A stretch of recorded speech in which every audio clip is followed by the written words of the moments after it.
na anajua maskini pia ni mtu wa Mungu vile vile. Aliyemuumba maskini, aliyemuumba tajiri, aliyemuumba mwenye nazo, aliyemuumba asiyekuwa nazo, aliyekokoa wewe, aliyekokoa na yule ukishaelewa hayo, unakuwa mtu laini kila mahala unakaa. Mungu unamtumikia kwa viwango vya juu. Ninapowafundisha hata nikishawaambia, wewe unapoenda kuinjilisti, unaenda kuhubiri injili kwa tafuta watu waokoke, wewe kutafuta vinono.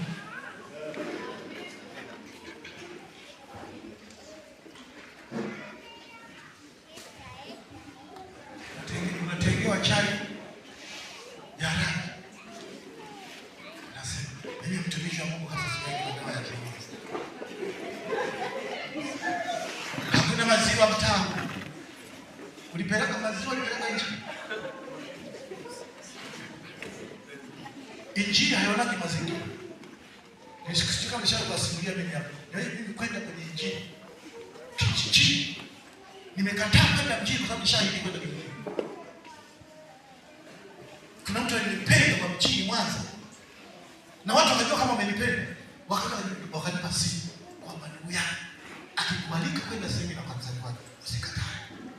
Kwa nini? Akikubalika huyu, kwanza utapelekwa kwenye nyumba maalum na gari utapewa ya kwako na dereva wako na wahudumu wa kwako wa kukupikia vyakula. Alafu hiyo gari utaitumia kama utakavyo.